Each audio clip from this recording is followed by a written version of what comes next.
VoTY Frontline. Today we're joined with a candidate for London Mayor from the party Burning Pink, Valerie Brown. So, Valerie, I'm interested to hear about the history of the party. The history, right? Well, that's a short history because we're very new. Yeah. But very radical. We believe that, I could say that the world needs changing. And people need now to have the power of decision making in order to create real deep change. Burning Pink, we are mainly from an activist, an activist background. Sorry, I'm so sorry. I'm just sitting in this car. If you bear with me for a moment.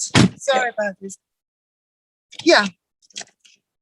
We're from an activist background. Firstly, we care about the climate crisis enormously.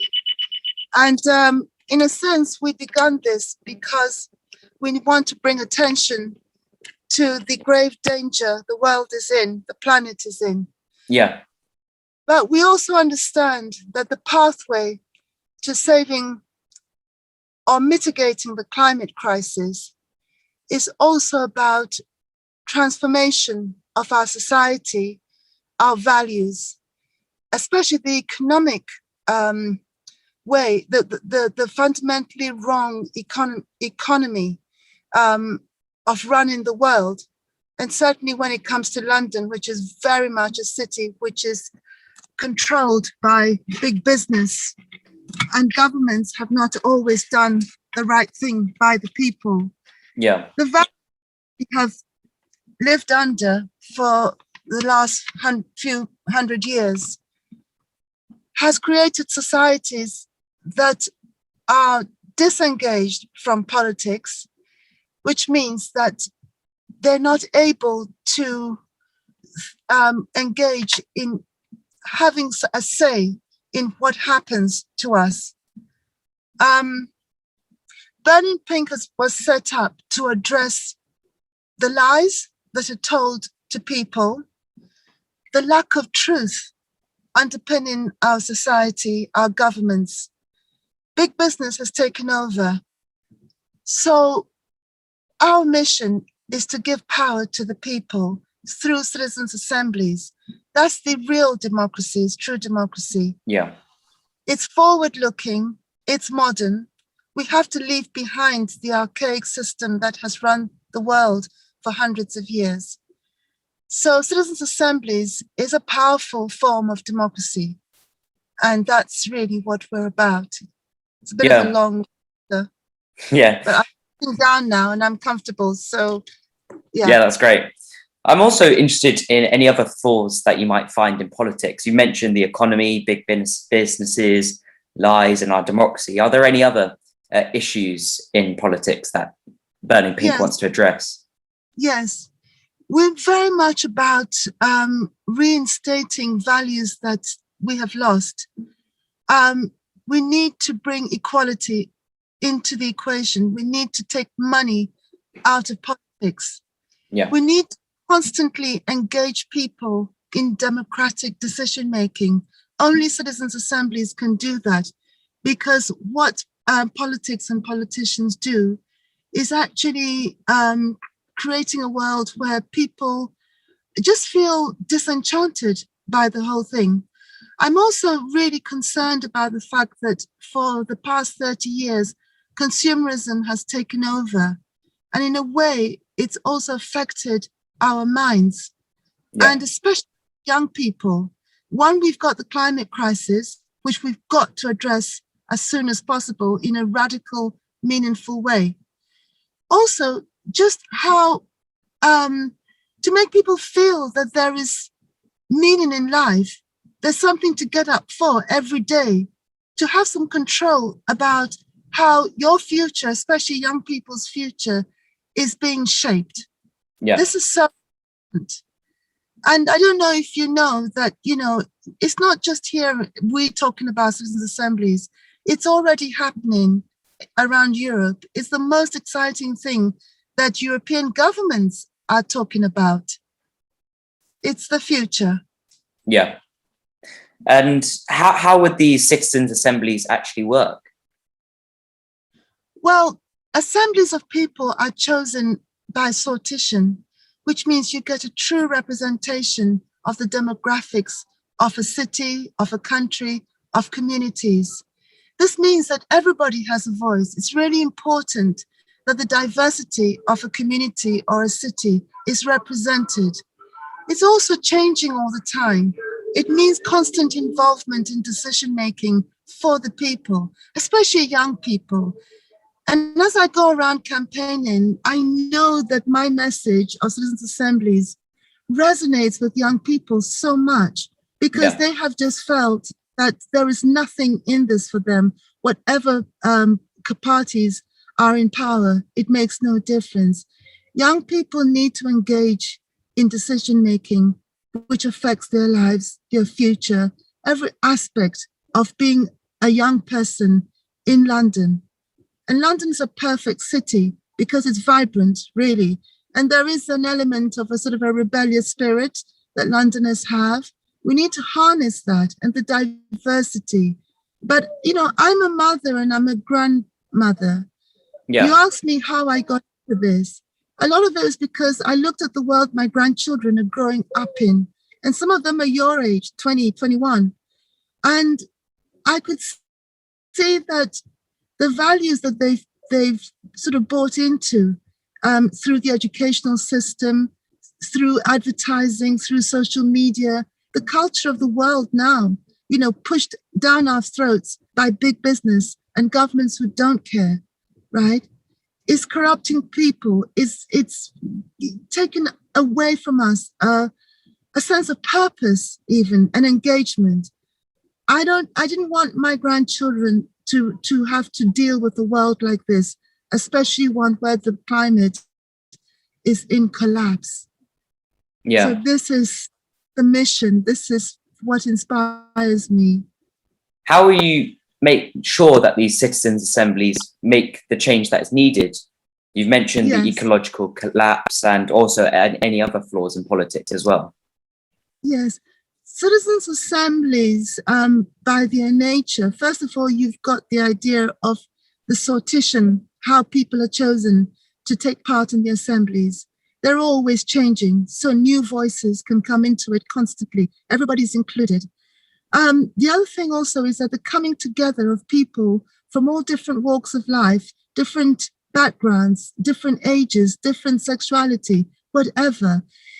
The coming together of all these different people immediately transforms people's way of thinking. They listen to one another. They come close to people who are very different from them.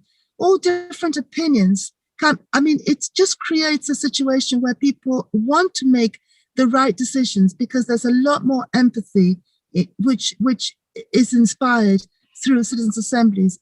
Also, when there's a policy to be deliberated on, chosen by the people, what else was I going to say? That's right. We have experts who are brought into to talk to the assemblies. People with experts of different opinions. So people are educated before they begin the process of deliberation. This education factor is really important because you're well informed before you begin talking. Yeah. That's powerful. Yeah. People need to be properly educated, not by one ideology, but different ideas, different opinions. It's just more democratic, isn't it? Yeah, it certainly is. And I'm wondering what the most important issues are for you that face London at the moment, whether that be transport, crime, or business. My campaign and what I stand for is always about the people. It's what people want.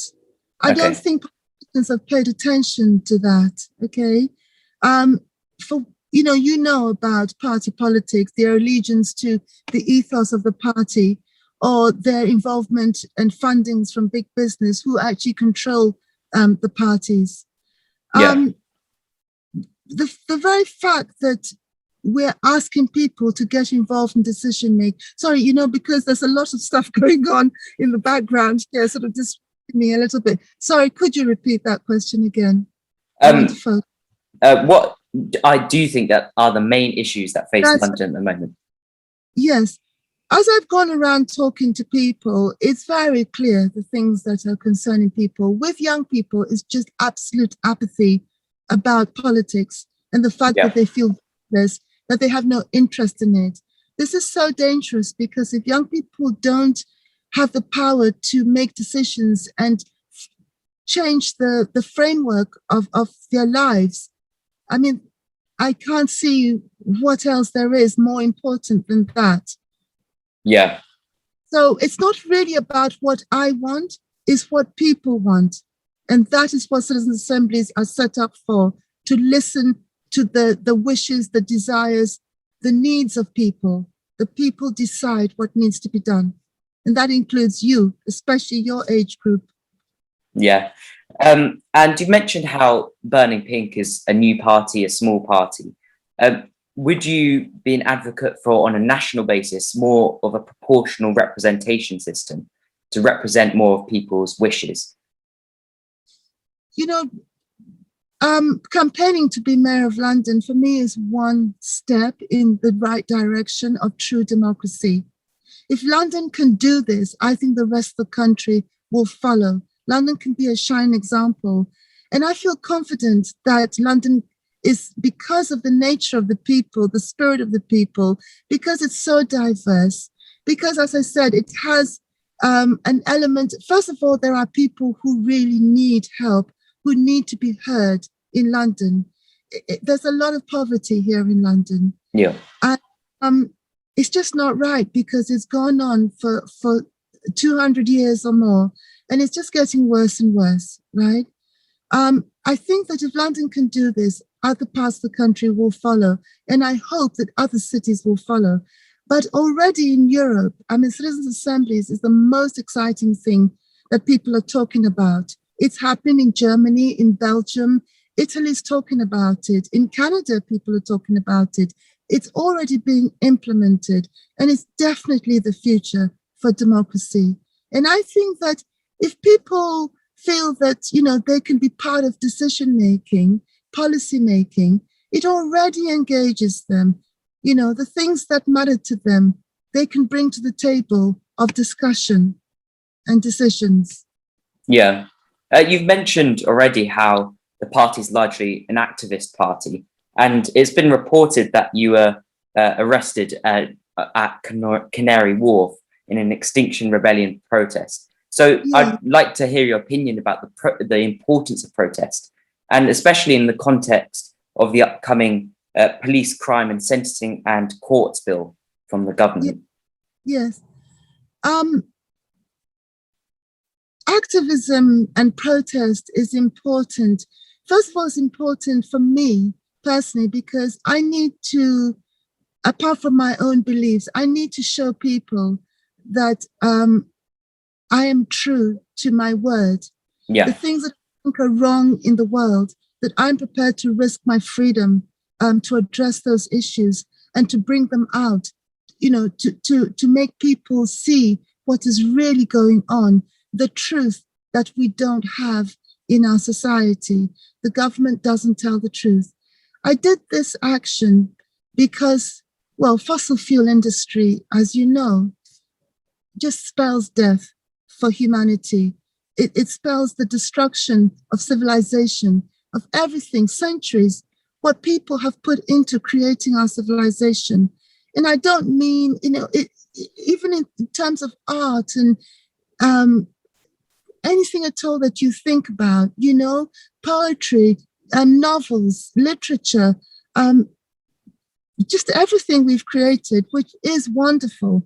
We're going to lose all that. What legacy are we leaving your generation?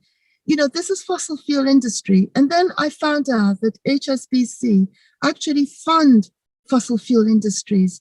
As you know, in the last 5 years alone, since the famous Paris Accord, which really doesn't count for much, HSBC has invested 80 billion into this industry, which is destroying our planet and your future.